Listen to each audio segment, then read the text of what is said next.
On our daughter's wedding day, my husband and I saw our picture taped to the gate with a sign that read, "This pair not allowed." We quietly turned the car around and drove home. 3 hours later, she realized her wedding had ended the exact moment we pulled back into our driveway. Hello, dear listeners. Before I begin telling you this difficult story from my life, I ask that you please support our channel. Subscribe, give us a thumbs up, and tell us in the comments what city you're listening from. It truly means a lot to us. And now, enjoy the story. That morning, I woke up not to the sound of my alarm clock, but to silence. You know that special ringing quiet that comes before a storm or a huge celebration? For me, this day was both. I lay there for a few minutes, staring up at the ceiling of our faded brick apartment, mentally running through the checklist I'd kept in my head for the past 6 months. Not a shopping list, no. This was the score for the most complicated symphony, and I was the conductor, even while remaining backstage. The pheasants. They were supposed to arrive at exactly 6 o'clock in the morning from a private farm in rural Virginia. I personally checked the quality of the birds and personally called the owner to remind him this was for my only daughter. The linen tablecloths, vintage, cream-colored, with delicate French hand embroidery. They were brought out of storage only because of my name. The florals, no tacky roses, just wild meadow flowers paired with rare orchids, exactly the way Camille wanted. Everything was measured to the millimeter, to the second, to the last breath. I got up and walked to the window.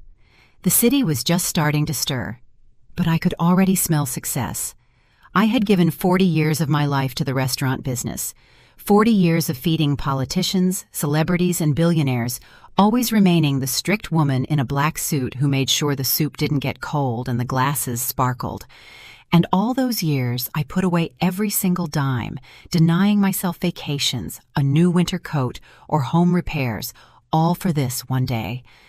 The day my Camille would become a princess. Not like me, a workhorse who always smelled faintly of the kitchen, but a real lady. Earl was already up. He sat on the kitchen chair, fully dressed, sipping tea. His old gray suit was impeccably pressed, and his white shirt was crisp. He looked solemn and a little scared. "Vivian," he asked quietly, without lifting his eyes from his mug, "are you sure we fit in? The Vances, they're, well, you know, blue bloods, even if they're broke." I walked over to my husband and placed my hand on his shoulder. I could feel his muscles tense. "Earl," I said, "stop it. We don't just fit in. We are the parents of the bride, and we paid for this entire reception. Every single fork, every napkin there is our sweat and our effort. The Vances are giving her a name, but we gave her life. Remember that."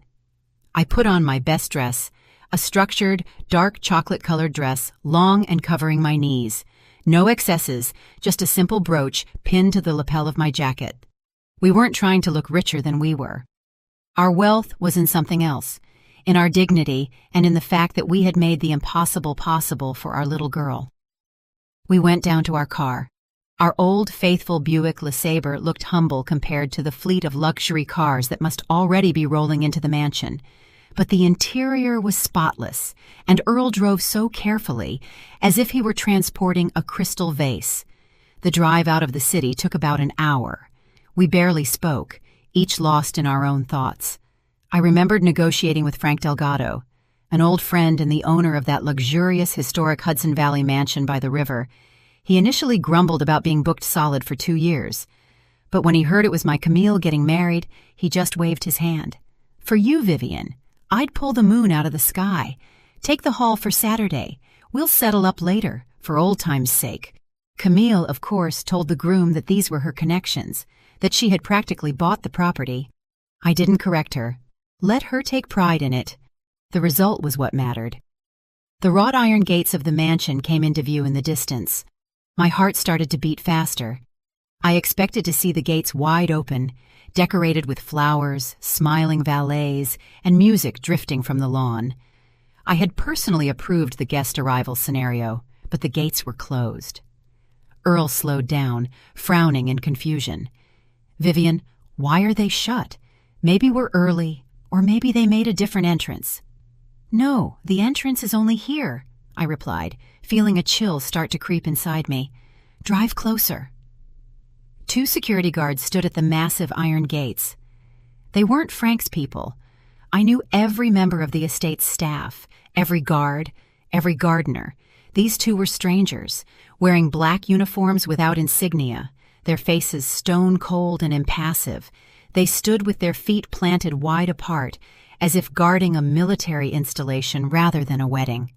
We pulled up right next to them. Earl shut off the engine. The silence in the car became thick. Taped crudely with duct tape right across the central, elegant iron scrollwork of the gate was a large, laminated, poster-sized printout. I squinted. My vision isn't what it used to be, but I got the gist immediately. It was a photograph. Our photograph. Earl's and mine. The very one I had sent Camille in a text message only a week ago. We were sitting on our porch, tired after weeding the garden, wearing simple t-shirts, laughing over mugs of iced tea. It was a very personal, warm, homey picture that I had sent with the caption, "Love you, sweetheart. Can't wait for Saturday." Now that photo was defaced. Across our smiling faces was a thick, angry red stamp. "This pair not allowed. Security threat. Entry prohibited." The words hit me harder than a slap. The air caught in my throat. I heard Earl gasp convulsively. "Vivian," his voice dropped to a whisper. "What is this? Is it some kind of joke? A contest?" I couldn't answer. I just stared at my smile in the photo, crossed out with a red X. This wasn't just a no. This was a public renunciation. We had been displayed as criminals, as dirty vagrants who shouldn't be let across the threshold of a respectable home. And the most terrifying thing, she had given them the photo. No one else had that shot. One of the guards lazily approached the car, not even bothering to bend down to the window. He just tapped his baton on the hood and gestured for us to turn around. "Time to go." My gaze slowly traveled upward, past the gates, to where the facade of the mansion was visible through the linden trees. There, on the second floor, was a balcony overlooking the driveway, and I saw her. Camille stood at the railing. She was wearing that dress, the one we had spent all our savings on for the last 5 years. The finest lace, 1,000 pearls. She looked magnificent. Next to her stood a woman in a wide-brimmed hat, Alberta Vance, the groom's mother. I expected my daughter to see us, to see that shameful sign, and rush out, start yelling at the security guards, tearing the filth down. I waited for a look of panic, of confusion. But Camille was smiling. She was looking right at our car. She saw us. She saw the sign, and there was not a trace of embarrassment on her face. On the contrary, it was a smile of relief. She said something to her mother-in-law, pointing at us with an elegant movement, and Alberta nodded approvingly, covering her mouth with a lace handkerchief to hide a giggle. And then my daughter, my Camille, for whom I'd stood over a stove for 40 years, raised a glass of champagne. She saluted us. Or rather, she was toasting the fact that the problem of having common parents had been solved so efficiently, to the fact that we wouldn't be an eyesore to her aristocratic guests with our cheap suits and plain faces. She took a sip and turned away, returning to the party we paid for. I didn't cry. Tears are just water. But in that second, everything in me froze, hardening into dry, sharp ice. It was a strange feeling, not pain, but a sudden absolute clarity. It was as if someone had wiped condensation from a window, and the world outside wasn't festive and bright, but gray and sickeningly sharp. I put my hand on my husband's forearm. Beneath the thin fabric of his jacket, his muscles were vibrating with a small, wretched tremble. He looked at his daughters retreating back, at the closing balcony doors, and his face aged right before my eyes. The wrinkles deepened, as if carved by a knife. "Earl," I said softly. My voice was steady, like the beat of a metronome. "Turn around." He blinked, tearing his gaze away from the mansion with effort. "Vivian, but what about... Maybe we should call someone? Maybe it's a mistake?" "There is no mistake." I squeezed his arm a little harder, pulling him back to reality. "We weren't invited. We were put out. Let's go home."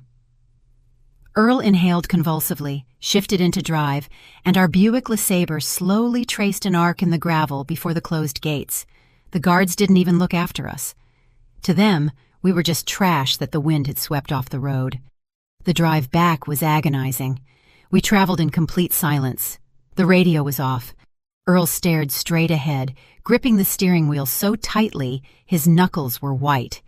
I stared out the side window at the blurring trees and the sun-drenched fields, which now seemed fake to me, like the gilt on cheap jewelry. One thought kept spinning in my head. This wasn't a spontaneous decision. The sign was laminated. The security guards were briefed. Camille had been planning this for weeks, maybe months. While I was choosing napkins, while Earl was counting out his retirement savings to pay for the orchestra, she already knew we wouldn't be there. We were only needed as a wallet to be discarded the moment it emptied. She wasn't just ashamed of us, she had annulled us. Somewhere halfway back to the city, Earl suddenly choked back a sob, a single short, dry sound. "Why, Viv?" he asked, using the nickname he'd only called me when we were young. We did everything for her." "Don't ask," I cut him off. Pity was dangerous right now. If I started pitying him or myself, I would shatter, and I needed to remain whole. I needed to act. I opened my handbag, my old, worn leather bag. At the bottom, under a pack of tissues and my glasses case, lay an item I hadn't taken out in maybe 2 years, my little black book. It was a thick notebook bound in faux leather, swollen with tucked-in business cards and scribbled notes. My entire life was in it. 40 years of work. The phone numbers of the best caterers, restaurant owners, chefs, florists, and of course the maitre d's. That book held more than just contacts. It held debts. People I had helped start their careers, people I had saved from being fired. People who knew that if Vivian Carmichael called, the matter was serious. I flipped through the pages, looking for the letter P. Paul. He was the head steward at the wedding right now, the senior floor manager overseeing every move the waiters made. 15 years ago, I had hired him, a college kid, to wash dishes in the Waldorf Astoria's banquet hall. I taught him everything: how to uncork wine without spilling a drop, how to calm a drunk guest, how to hold your back straight even when you're collapsing from exhaustion. He used to call me Mama Vivian. I dialed the number. The phone rang long and slow. I imagined the hustle and bustle at the mansion, the guests seating themselves, anticipating the first toast. "Hello, Vivian Carmichael." Paul's voice was breathless but cheerful. "Are you on your way? We're running a little behind with the seating chart. Alberta Vance caused a scene about the place cards, but I fixed it all. We're just waiting for you and Earl." I looked at the road. We were entering the city limits. The gray brick apartment complexes surrounded us, pulling us back into our familiar world. "Paul, listen to me carefully," I interrupted him. My tone was the same one I used to use when scolding him for dirty cuffs, icy, and brooking no argument. "We won't be coming." "What?" He was bewildered. "What do you mean you won't come? Did something happen? Did the car break down? I'll send a driver right now." "No, Paul. Listen and don't interrupt. The sponsor has left the project." "What? Which sponsor?" He didn't understand. He was still in party mode. "Me," I said harshly. "I am the sponsor of this banquet. I am the client. I am revoking my presence and my obligations." Silence hung in the receiver. I could hear the background sounds of the party. Laughter, glasses clinking, the distant sound of a violin. That world only existed because I paid for it. "Vivian Carmichael." Paul's voice wavered. "I don't understand." He was a smart boy. He was starting to get it. "Do you remember Section 4.2 in our standard service contract? The one we drafted for corporate clients?" "Client refusal of presence," he muttered automatically. "Exactly. In the event of the client's absence from the event, the service format changes. Paul, switch the banquet to commercial mode." "But Vivian Carmichael, there are 200 people. There's the caviar, the pheasants, the wine alone. $8,000 worth is already open." "Starting this second," I enunciated every word, looking at my hands resting calmly on my lap. "Everything served on the tables must be paid for on the spot. The sponsor is gone. The open bar is over. Kitchen, stop. Alcohol, stop. Any order goes through the register only." "They'll kill me," Paul whispered, horror in his voice. They won't kill you, I assured him. You're just doing your job. Tell them the client's account has been frozen. And Paul. The wine from the special reserve. The cases I brought personally yesterday. Lock the cellar. Put the key in your pocket. That is my private property, not part of the catering. Understood, he replied in a different tone, the tone of a professional who had received a command in a crisis. Switching to cash and carry mode. Should I announce it to the guests? No, let the surprise be gradual. Start with the servers. Have them stop circulating the appetizers. I pressed the end call button. The phone screen went dark. I put it back in my purse and snapped the clasp shut with a loud click. Earl looked at me. His eyes held fear mixed with admiration. What did you do, Vivian? I just stopped being a mother, Earl, I answered, staring ahead at the gray asphalt. And I became who they think I am, a service provider. And service providers, as we know, only work for money. The phone in my bag didn't ring. Not yet. I knew it would take another 20 minutes before the wave from the stone I'd thrown into the water reached the shore. Meanwhile, at Frank Delgado's mansion, as I had predicted, a very different scene was unfolding. I didn't see it with my own eyes, but 40 years of experience allowed me to reconstruct the events with perfect timing. I knew the rhythm of a banquet. I knew how the room breathed. The guests had taken their seats at tables set up in the garden under the canopy of ancient trees. A pristine white tent shielded them from the sun. A light breeze stirred the edges of the tablecloths. The orchestra played something light and unobtrusive, Vivaldi or Mozart. Camille was seated at the head table next to Julian. She was glowing. She felt like a queen who had successfully executed a palace coup. Her parents were gone. The embarrassment was eliminated. Around her were only her people, the high society folk she longed to be a part of. Alberta Vance, adjusting her massive necklace, must have tapped her fork against her glass already, demanding attention for the first toast. But something went wrong. The waiters, my boys and girls, trained to automatic perfection, should have been gliding silently between the tables right now, pouring champagne and offering canapes with caviar. But they were moving differently. Strange, jerky. They froze. Paul, having received my call, didn't waste any time. He crossed the floor with a brisk stride, issuing short commands into his earpiece on the fly. The senior servers nodded, their faces turning serious. The smiles vanished. Trays of appetizers that had already been lifted were lowered back onto the side tables. "Excuse me, ma'am," a young server said politely but firmly, pulling a bottle of expensive champagne right out from under the nose of Julian's portly uncle, who was reaching for it. Technical pause. The music abruptly stopped. The violinist lowered his bow, looking confusedly at the conductor, to whom someone had whispered something. In the silence that followed, the clinking of cutlery sounded especially loud and out of place. Camille frowned. She looked around, searching for Paul. "Hey!" she called out, snapping her fingers. That gesture always irritated me. You snap your fingers for a dog, not a maitre d'. Why is the music silent? Where is the wine? Our guests have empty glasses. Paul approached the head table. He was immaculate in his tuxedo, but the servility Camille was used to seeing was gone from his eyes. He looked at her the way you look at a customer whose credit card has just been declined. "Madam," he said dryly. Not Camille or Mrs. Vance, but a flat, impersonal madam. "We've encountered a difficulty accessing the alcohol reserve." "What difficulties?" Alberta Vance cut in, her nostrils flaring in anger. "You can't open a bottle. It's crystal. We paid for it." "I'm afraid not," Paul replied calmly. "The wine cellar and the premium alcohol are the private property of the event's sponsor. As the sponsor is not on the premises and has not authorized the reserve to be opened, access is sealed.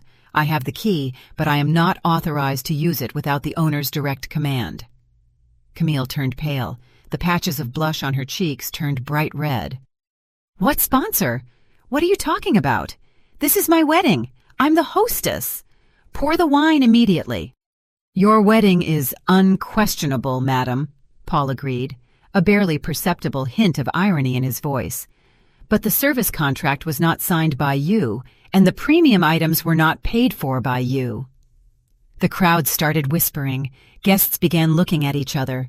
Someone nervously chuckled. Julian, the groom, sat with his head hunched between his shoulders, fidgeting with his napkin. He looked like he wanted to disappear. "This is outrageous!" Alberta Vance shrieked. She stood up, knocking over her chair. "I will complain. I will ruin your company. We demand service. We are hungry after all. Where is the first course? Where are the pheasants?" Paul didn't even blink. He took a thin sheet of paper and a pen from the folder he held under his arm. "The kitchen is ready to continue working," he said, extending the sheet to the mother-in-law. "But due to the lack of payment confirmation from the main client, we have switched to a direct payment system." Alberta Vance snatched the paper. Her eyes widened. "What is this?"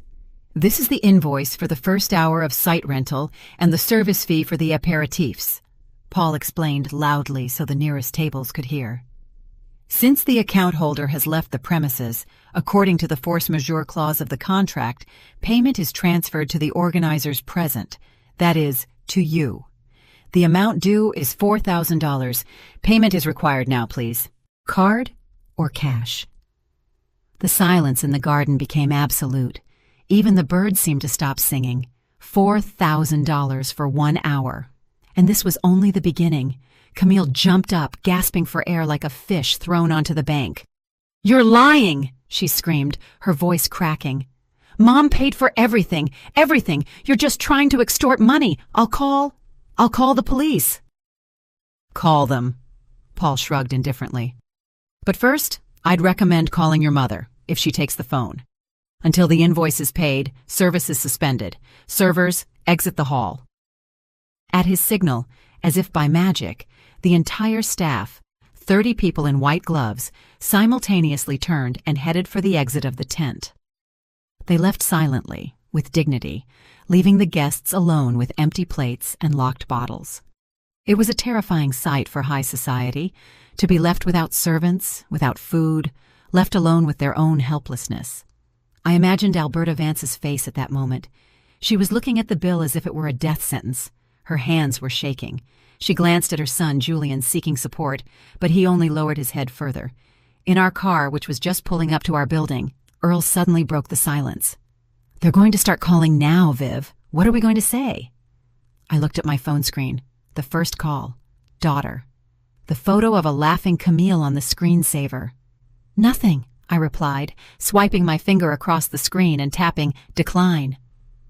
"We won't say anything. Today is our day off."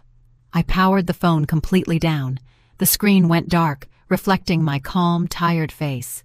We were almost home, but I knew the real storm was still ahead. After all, I had only tugged on one thread, and I still held the entire spool in my hands. The key turned in the lock with a soft click, letting us back into the silence of our apartment. Here in the hallway, it smelled of old books and dried mint, the scent of our real life, the one Camille had tried so hard to erase. Earl and I walked in without taking off our shoes, like guests in our own home. He sank onto the ottoman in the entryway, slumping, and buried his face in his hands. His shoulders began to shake again, but this time, silently. "Viv," his voice was muffled beneath his palms. Were we too cruel? Maybe we should have just left and that was it. Left them the food. There are people there, guests. I took off my jacket and carefully hung it on a hanger. My movements were slow, automatic. "Cruel?" I repeated, walking into the kitchen and putting the kettle on the stove. "Earl, cruel is taping your parents' picture to a gate with security threat written over it. Cruel is being ashamed of your father's hands, which worked 2 shifts to pay for tutors. We're just restoring balance." The kettle started to whistle. I took out 2 mugs, our favorites, the ones with tiny chips that Camille always suggested we throw out. "But the mansion," Earl raised his eyes to me, full of confusion. "Camille told everyone it was her dowry, that we bought it for her." I froze, the jar of tea leaves in my hands. There it was, the core of the lie. "She said a lot of things," I said quietly. "She told the Vances that we gave her the estate, that the title was in her name." Earl's face went white. Lord, if they find out, they'll find out. I tossed a pinch of tea into the pot. Right now, they will. I walked over to the landline phone hanging on the wall. My cell was off, but only one important person knew this number: Frank Delgado. I dialed his private number. The rings were short and sharp. "Yeah!" A familiar bass voice snapped into the receiver. Frank was not in a good mood. The news from Paul must have reached him already. "Frank, it's Vivian." A pause hung on the other end. Then Frank's voice softened, but a hidden fury still boiled beneath it. "Vivian, Paul called me. He told me you shut down the banquet. He told me about the sign." "Yes," I simply answered. "Damn it, Viv." The word was crude, but it carried so much sympathy that my eyes stung. I would have thrown them out myself if I'd known. "Vivian, you know, I thought it was your whim, that you decided not to show up so you wouldn't embarrass them." "I know, Frank, I don't blame you. But now, listen to me." "Go ahead." "Camille told the Vances that the mansion is her property. My wedding gift, my mansion." A sound like a growl came through the phone. "She what? She said it was her house, my family's home?" "Yes, and right now they're there, convinced they're on their own land." "Oh, that brat!" Frank coughed in outrage. "Vivian, do you know what that means?" "I do." I looked out the window at the gray courtyard. The rental contract was in my name. It includes a clause about the presence of an authorized representative. I am not there. Therefore, the contract is invalid. Frank finished for me. His voice was turning to steel. "The insurance is void. Any damage, any injury, that's my personal liability, and I have 200 drunk clowns on the property. No, Vivian, this won't stand. This isn't a wedding anymore. This is criminal trespassing on private property. Do what you have to do, Frank. The protocol is the protocol." "I'm coming out there," he barked shortly, "and I'm bringing the dogs." He hung up. I slowly set the receiver back down on the cradle. At that moment, chaos reigned at Frank Delgado's estate. Guests, abandoned by the servers, were starting to rummage through the tables for food themselves. Alberta Vance, red with anger, was screaming at a terrified Julian, demanding he deal with these commoners. Camille was sobbing, smearing her mascara, trying to call anyone, but the signal naturally was poor. The thick walls of the old mansion blocked the reception. Suddenly the lights went out. It was instantaneous. The huge crystal chandeliers in the tent, the strings of lights wrapped around the trees, the powerful floodlights illuminating the mansion's facade. Everything went dark at once. The music, which was still playing from someone's portable speaker, choked. Darkness fell. Only the moon and the dim screens of cell phones lit up the fear-twisted faces of the guests. "What is happening?" shrieked some aunt in a feathered hat. "Are we in a cave?" Then the fountain stopped. The sound of water, which had created a pleasant background noise, vanished, replaced by an ominous silence in which only the heavy breathing of 200 people could be heard. And then they heard the barking. Deep, guttural, rolling barks from two massive Dobermans. Out of the darkness of the park, cutting through the gloom with a powerful flashlight beam, walked Frank Delgado. He wasn't in a suit. He was wearing an old camouflage jacket and heavy boots. On leashes, he held the two dogs, each the size of a small calf. The crowd recoiled. Women screamed. Men who had been pretending to be brave a minute ago backed away, knocking over chairs. Frank stopped in the center of the grounds, shining his flashlight beam onto the newlyweds' table. Camille squeezed her eyes shut against the bright light. "Who's in charge?" Frank roared. His voice, without a microphone, cut through the noise of the crowd. Julian tried to stand, but his legs wouldn't hold him. Alberta Vance, shielding herself with her son, yelled, "What do you think you're doing? This is private property. We're calling the police. Get those dogs away." Frank smirked. In the light of the flashlight, his smile looked chilling. "Private property?" he repeated mockingly. "That's right. This is my private property. And who are you?" "This is my daughter-in-law's home," Alberta declared, pointing a finger at Camille. "She's the owner." Frank moved the beam of light to Camille. She was huddled into a ball, shaking. "Is that right?" he asked gently, the way a python asks a rabbit. "Camille, sweetheart, tell them. Tell them whose house this is." Camille was silent. She couldn't squeeze out a word. "Speak!" Frank yelled, and the dogs backed him up with a growl. It's a rental," she whispered, barely audible. "Louder!" Frank demanded. "It's a rental!" she screamed, breaking into hysterics. "We're just renting it. It's not my house." The crowd gasped. Alberta Vance froze, her mouth open. She slowly turned to her daughter-in-law. "What?" she hissed. You lied this whole time?" "The rental contract is terminated," Frank announced, not giving them time to react. "Due to a gross violation of terms and the absence of the contact person. You have 30 minutes to get off my property. In 30 minutes, I'm letting the dogs off the leash. Time starts now." He ostentatiously checked his watch. The panic that gripped the guests was indescribable. People grabbed their purses, shoved each other, ran toward their cars, shining their phones at the ground. The aristocrats forgot their manners. They pushed each other in the narrow path, swearing and cursing the wedding, the groom, and the bride. In the chaos, Julian grabbed Camille by the arm, not gently, like a lover, but painfully enough to bruise. "You lied!" he yelled in her face, spitting. "You said the house was yours, that your parents have millions." I wanted it to be better," Camille cried. "I thought Mom would pay. She always pays." "Idiot!" Julian shoved her so hard she fell onto the grass, staining her precious dress. "We can't pay, don't you get it? We don't have any money, not a single penny. We are broke." Camille looked up at him with tear-filled eyes. "Broke? But Mama Alberta talked about a French estate, about stocks."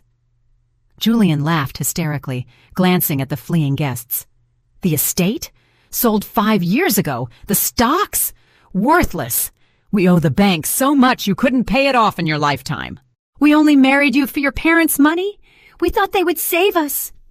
The words hung in the air, heavy as a tombstone. Camille sat on the ground, in the dirt, in the dark, under the barking of the dogs, and looked at the man she had called her husband half an hour ago. Her fairy tale didn't just end, it turned into a horror movie.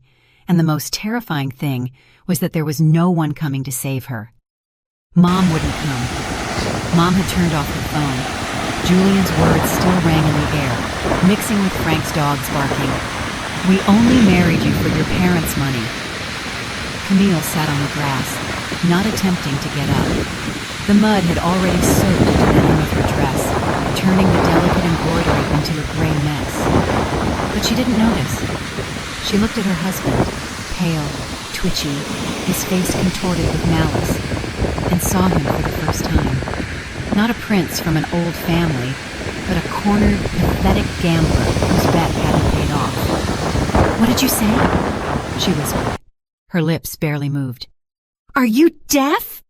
Alberta Vance shrieked, looming over her like a vulture. Her hat had slipped to the side, giving her a crazed look. "We're ruined! Your father, that cook? We thought he had a chain of restaurants. You said he was the king of banquets. We were counting on your dowry to pay off Julian's debts. And now what? We're being kicked out like dogs. And that bill, who's going to pay?" Camille tried to stand, leaning her hand on the ground. "But you're the Vances, the family crest, the history." "You can't eat history," Julian roared. He grabbed an unfinished bottle of wine from the table, which someone had left in their haste, and took a greedy swig right from the neck. A red stream ran down his chin onto his pristine white shirt.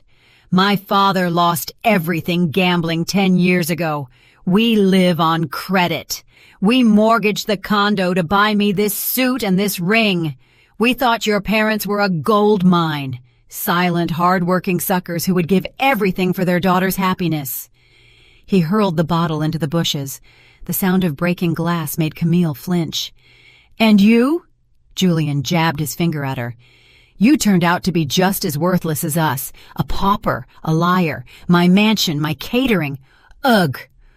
Almost no one was left around them.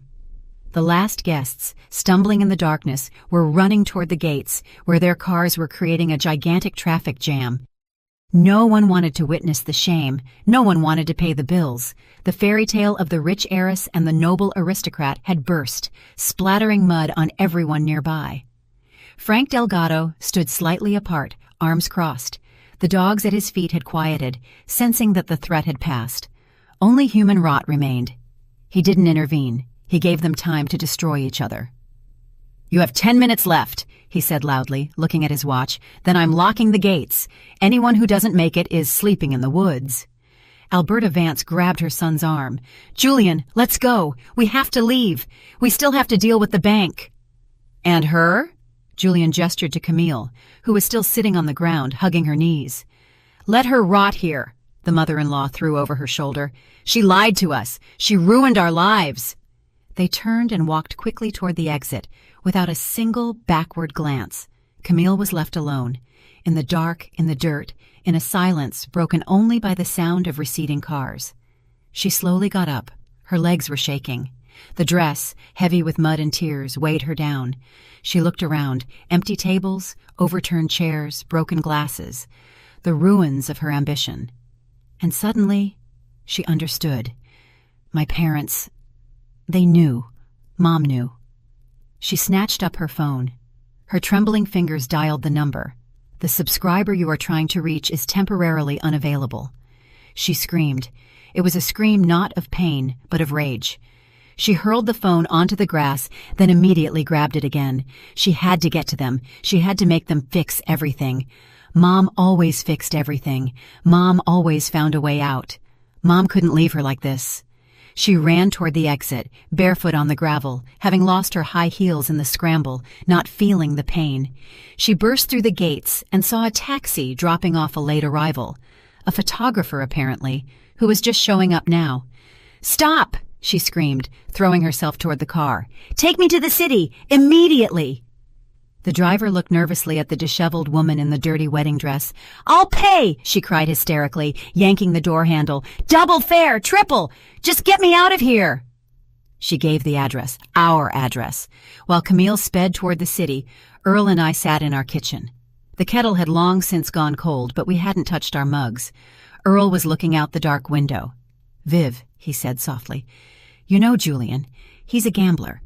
I overheard his father mention debts at the engagement party, but I thought, business is business, credit is credit." I nodded. "I heard it too. But I didn't just hear it, Earl. I checked." He looked at me in surprise. "You checked?" "Of course.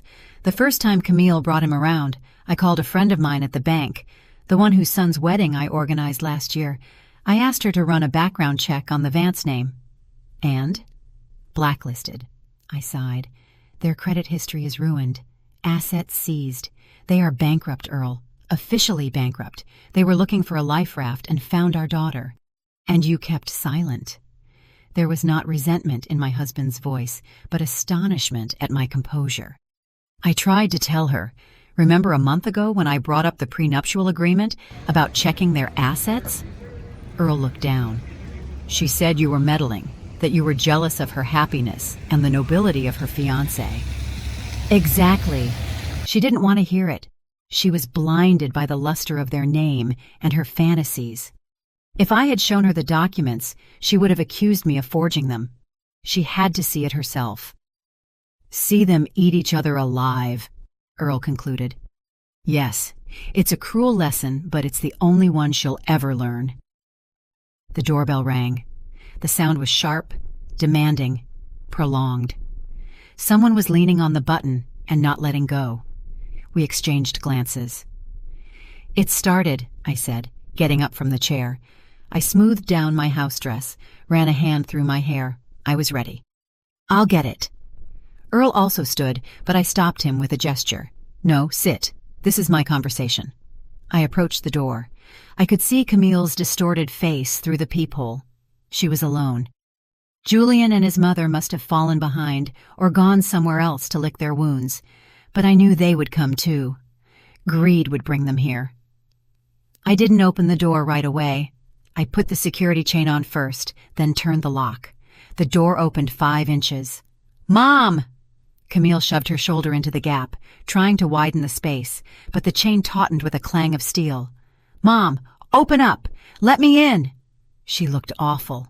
Mascara ran down her cheeks in black streaks, her hair was matted, her dress was torn, but there was no remorse in her eyes.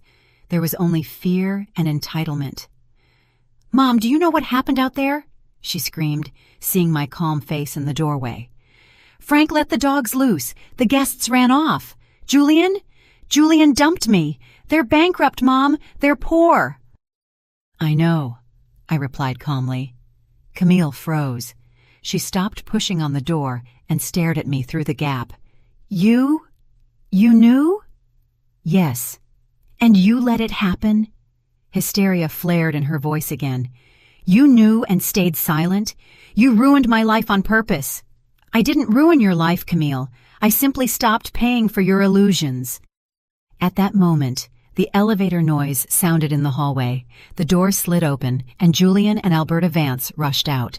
They looked no better than Camille, disheveled and out of breath. They had apparently decided they had nothing to lose and had come to demand compensation. "There they are!" Alberta shrieked, seeing me in the doorway. "The fraudsters, open up!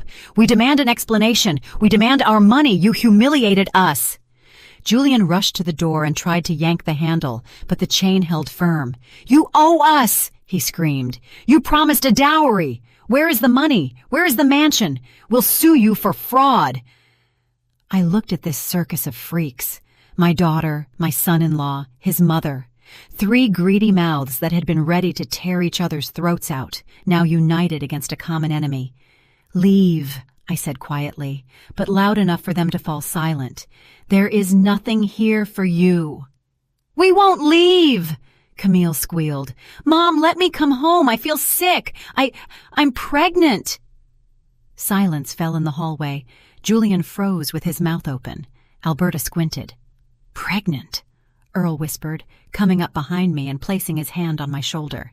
"Is it true?" "Yes!" Camille nodded frantically, grasping at the last straw. "Yes, Dad. You're going to have a grandson. You can't kick your pregnant daughter into the street. Julian, tell them." Julian, instantly reoriented, nodded. Yes, it's the heir. You are obligated to secure his future. Stress is dangerous for the baby. Open the door, now." I looked at my daughter. In her eyes was the hope that this lie would work, that the sacred word grandson would melt our hearts and we would open our wallets again. I gave a sad smile. "Wait here," I said, and closed the door in their faces. "Vivian, what are you doing?" Earl whispered. "Is she telling the truth?" "No, Earl." I walked into the room to my desk. "She's not pregnant, and I'll prove it to them right now." I opened the document drawer. On top lay an envelope from a private clinic. It had arrived 3 days ago at our address because Camille was still officially registered here and had used this address for correspondence on her form. She'd simply forgotten to pick it up in the scramble of wedding preparations. I took the envelope, returned to the door, and opened it again on the chain. The trio was still there, awaiting their triumph. "Here," I pushed the envelope through the gap. "Read this, sweetheart. It came for you on Tuesday." Camille snatched the envelope and tore it open. Her eyes scanned the lines. Her face turned ashen. "What does it say?" Alberta asked impatiently, snatching the paper from her daughter-in-law's hands. She read aloud, with emphasis. "Dear Camille, a reminder of your required follow-up appointment regarding the installation of a long-term contraceptive implant. Effective period, 3 years. Installation date, 1 month ago." Alberta slowly raised her eyes to Camille. "An implant? A month ago?" Julian backed away from his wife as if she were infected. You got an IUD? But we were trying. You said you wanted children." It's a mistake," Camille stammered, but the lie was written across her face in enormous letters. "There is no mistake," I said from behind the door. "You are not pregnant, Camille, and you never planned to be. You just wanted to secure your position in their family and stall for time." "You little tramp!" Alberta roared and swung her purse at Camille. I slammed the door shut, cutting off their screams. The lock clicked. This time, it clicked shut. Forever. The screams outside the door didn't stop, but now the tone had changed. If before it was a unified chorus of demands directed at us, now that chorus disintegrated into a high-pitched solo of mutual accusations. I could hear Alberta cursing the barren liar, Julian whining something about lost time, and Camille, choking on her tears, trying to justify herself. But her voice was drowning in their hatred. I leaned my back against the cool metal door and closed my eyes. Earl stood beside me, pale, his fists clenched. "An implant," he whispered, shaking his head. "She even lied to us about grandchildren. Viv, remember last week when she was choosing names? If it's a boy, we'll name him after Grandpa. It was part of the performance, Earl, so we wouldn't shut off the money supply before the wedding." Suddenly, something heavy hit the door. A kick, probably. "Open up!" Julian roared. His voice cracked. "We're not done. You think you got rid of us with a piece of paper?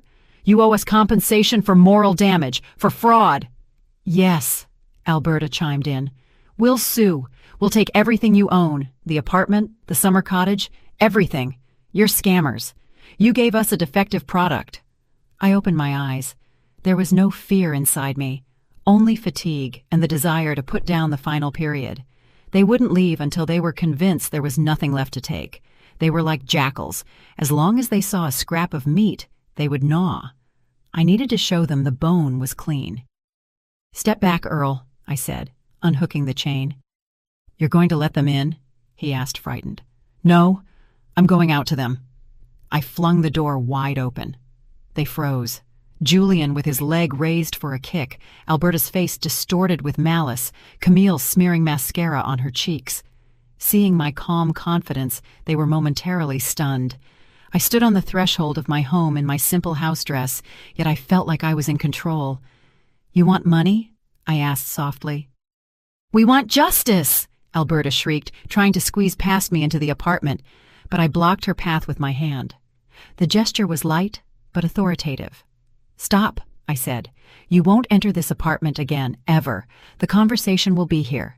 "Justice?" I gave a wry smile. "Fine. Let's talk about justice. Julian, your debts total $1.5 million. I saw the bank statement. Your mother mortgaged her family jewels back in '98. You are broke." Julian turned pale, his eyes darting back and forth. "Where did you get that? Slander?" "They are facts. And now, about my wealth, which you were counting on. You demanded a dowry," I continued, unrolling the paper. "Camille told you there was a large sum in her account, a nest egg we'd saved all our lives." "Yes!" Camille screamed, raising her tear-stained face. "You promised. You said you would transfer the money on the wedding day. Where is it? If you transfer it now, Julian will forgive me. We can start over." She looked at me with such pitiful hope that it almost physically hurt. She was ready to buy that scoundrel's love with our money. "The money was there," I nodded. $50,000. Everything your father and I saved over 40 years, denying ourselves everything. The sale of your grandmother's condo, my pension savings, my side jobs, everything was ready for the transfer. The transaction was scheduled for today, for exactly 12 o'clock noon. Julian's eyes lit up with avarice. "Then transfer it. What are you waiting for? It's our money, the family capital." "It was there," I repeated, emphasizing the past tense. "The key word is was." I held out the receipt to them. "Look at the time," I said. 4:30 p.m., exactly half an hour after we drove away from your wedding gates. Julian snatched the receipt. Alberta and Camille clustered around him. "Hospice Aid Charity Fund," Julian read in a trembling voice.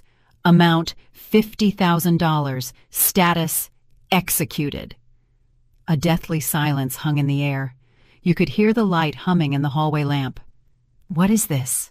Alberta whispered, not believing her eyes. You gave the money to a hospice?"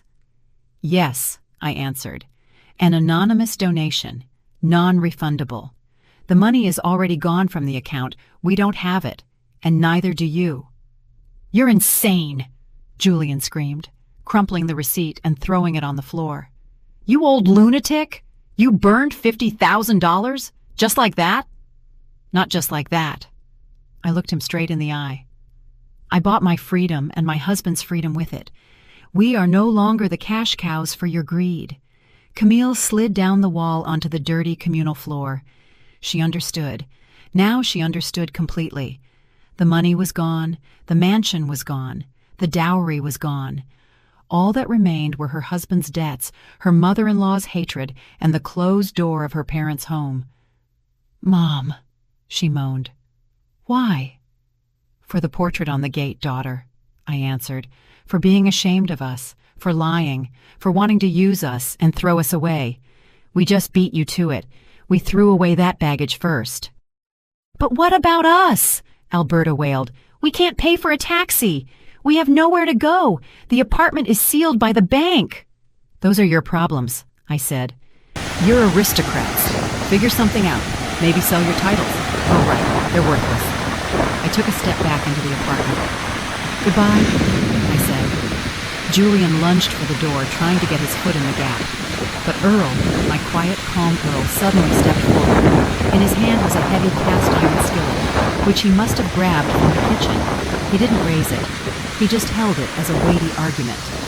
"Move your foot," he said quietly, but Julian jumped back as if scalded. I closed the door and turned the lock twice.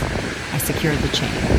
We stood in the entryway, listening as a new wave of hysteria rose outside the door. But now it was far away, in another world, a world to which we no longer belonged. Our peace was broken not by their screaming, but by the wail of a siren. It drifted up from the street, cutting through the double-paned windows, and a minute later there was another knock on the door. This was a different knock, official, confident, heavy. "Police, open up!" Earl flinched and looked at me anxiously. I just nodded reassuringly. I had expected this. Our neighbors are vigilant, and the performance in the hallway was too loud even for a Saturday night. I opened the door. 2 police officers stood on the threshold. Young guys in uniform, tired and clearly annoyed by the call. Behind them, pressed against the wall, stood our guests. Julian looked like he'd just been in a brawl.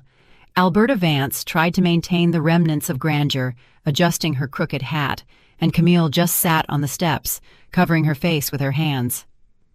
"Ms. Carmichael?" the senior sergeant asked, looking at his tablet. "We got a call about a breach of the peace. Neighbors complaining about screaming and threats." "Yes, this is my apartment," I answered calmly. "And these people," I nodded at the huddled trio, "were trying to force their way into my home against my will. They threatened violence and tried to extort money." "That's a lie!" Alberta shrieked, stepping forward. "We're family. They're my daughter-in-law's parents. They stole our property. They're scammers. Officer, arrest them.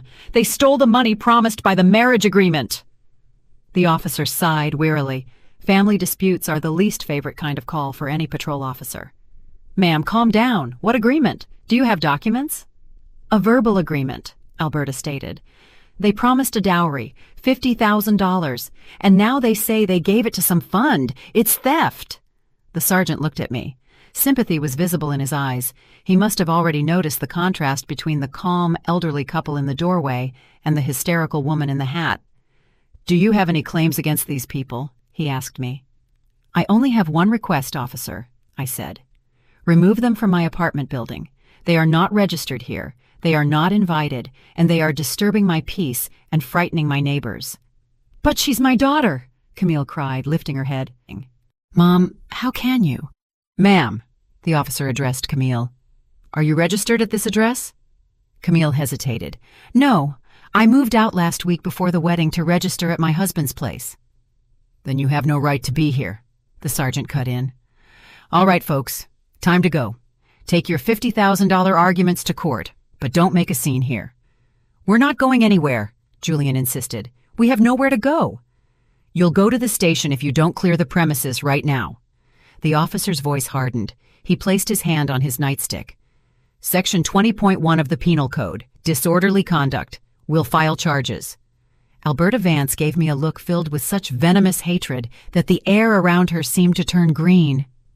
"You will regret this," she hissed. "You will die alone, and no one will bring you a glass of water." "I'd rather die of thirst than drink from hands that hate me," I replied. The officers began escorting them toward the elevator. Julian still tried to yell something about lawyers. Camille sobbed out loud, clinging to the railing, but force was not on their side. The elevator doors closed, cutting off their cries. The building fell silent again. The sergeant lingered for a second. "Sorry for the disturbance," he said, touching the brim of his cap. "If they come back, call us immediately. We'll send a unit." "Thank you, son," I smiled. I closed the door. This time, I didn't just lock it. I closed a chapter of my life. We returned to the kitchen. Earl sat down at the table and looked at the clock. "Almost 5 o'clock in the afternoon," he said aimlessly, "and we haven't eaten lunch." "And we won't," I replied, walking to the refrigerator. "We have more important things to do." "What things?" he asked, surprised. "Court? Lawyers?" "No, Earl. Travel." I took a bottle of vodka out of the freezer, the one Earl kept for a rainy day. But today wasn't a rainy day. Today was a day of liberation. I poured 2 shots. "Drink," I commanded, "to a new life." Earl drank it, choked, and wiped his mouth with his sleeve. "Viv, what are you talking about? What trip? We don't have money. You just said the hospice fund." I smiled slyly. I walked over to the desk where the folder with the wedding documents lay. The one I had shown Julian, but not completely. I hadn't lied to them, Earl. The $50,000 really did go to the fund. That was our burial money, our safety net, the one they wanted so badly. But I hadn't told them about something else. I pulled another sheet of paper from the folder. It was a bill of sale. "What is this?" Earl put on his glasses. "Remember the garage? The brick one downtown your father left you? The one we've been renting out as a storage unit for the past 10 years? Yeah. I sold it yesterday." Earl's eyes widened. "Sold it? Why?" "Because we don't need it. And we need the money, but not for Camille, and not for the fund." I laid a glossy brochure I'd been hiding in the same folder in front of him. The cover showed a luxurious train speeding through a snowy wilderness and an inscription in gold letters. "The Coast to Coast Dreamliner. New York to San Francisco. Luxury class." Earl took off his glasses. His hands were shaking. "Viv, that's your dream. You've wanted to do that since we were young." "Our dream, Earl. Remember when we watched that show about the Pacific Coast? How you wanted to see the ocean, but that's crazy expensive." "The garage," I cut him off. "It cost exactly as much as 2 first-class sleeper tickets with full board and excursions. Departure is tomorrow at 8 o'clock sharp from Grand Central Station." Earl was silent. He looked at the brochure, then at me, then at his empty glass. A tear rolled down his cheek. "But what about Camille?" he asked softly. "How can we just abandon her? She's going to be destitute." "She won't be destitute," I said harshly. "Grown adults with arms and legs don't become destitute. Let her learn to live. Let Julian go work as a moving man. Let Camille go be a waitress. I started by washing dishes, and the crown didn't fall off my head. It will be good for them. And we, Earl, we've done our part. We raised a daughter. We gave her an education. We tried to give her a wedding. She chose her path, and we will choose ours." I picked up the phone from the table. The screen blinked with a notification. One message from Frank. "Mansion is clean. Trash is gone. Your wine is safe in the cellar, waiting for better times. You are a rock, Vivian. I respect you." I smiled. "Pack your bags, Earl," I said, feeling an incredible lightness in my body. "We don't have much time. The train won't wait." Earl slowly stood up. He straightened his shoulders. For the first time all day, maybe in years, he looked not like a tired old man, but like a man with a purpose. "The fishing rods?" he asked suddenly, with boyish excitement. "Can I bring the fishing rods? We'll be near the Pacific." "You can," I laughed. "You can bring everything, Earl. Now we can do anything." Night fell over the city like a soft blanket, but in our apartment the lights were on in every window. We didn't sleep, we packed. It was a strange process, fitting an entire life into 2 suitcases. Usually, getting ready for a trip is a scramble of lists and the fear of forgetting something. But now, we moved in a meditative rhythm. We didn't take anything extra, just the essentials. Warm clothes for the mountain winds, comfortable shoes, and medication. Age, after all, was taking its toll. And a couple of books. I took a volume of poetry. Earl took a fisherman's guide. I opened the closet in the hallway to get the travel bag, and my gaze fell on the hanger. Hanging there was that dark, chocolate-colored dress I had worn that morning. It seemed alien to me now, like a costume from a play long since retired from the repertoire. I ran my hand over the fabric. No nostalgia, just a slight surprise. Was that really me? Was I really planning to stand in a crowd of arrogant guests, catching crumbs of attention from my own daughter? The phone rang again. This time, it wasn't Frank or Camille. The number was unfamiliar. Hello? I held the phone to my shoulder, folding a sweater. Vivian Carmichael? The voice was young, female, and uncertain. It's Lena, the administrator from the hospice. I'm sorry to call so late. We just saw the deposit for $50,000. It's a mistake. I paused. No, Lena, I said softly. It's not a mistake. It's a gift. The young woman started to cry. I could hear her sniffing. You have no idea. Our roof was leaking in the third wing. We didn't know how we were going to pay for pain medication next month. You saved us. Can we write about you? Can we put up a plaque? No, I said firmly. No plaques, no names. Just write, from parents who love. That's enough. Thank you. Thank you so much. I hung up. A warmth spread through my soul. Not the scorching pride I felt while organizing the wedding, but a quiet, steady warmth, like that of a wood stove on a winter day. This money didn't go toward caviar for people who despised us. It went toward silencing someone else's pain. This was right. Earl came out of the bedroom. He was already changed into his traveling clothes, comfortable corduroy pants and a flannel shirt. In his hands, he held the fishing rods in their case. Ready? I asked. Ready, he nodded. Viv, what about the picture? The one from the gate? I froze. I had completely forgotten about it. As we drove away from the mansion, obeying some impulse, I had asked Earl to stop, gotten out, and ripped that damned sheet off the gate, crumpled it, and thrown it into the back seat. Then at home, I had mechanically carried it into the apartment with my purse. Where is it? I asked. In the trash can, Earl replied.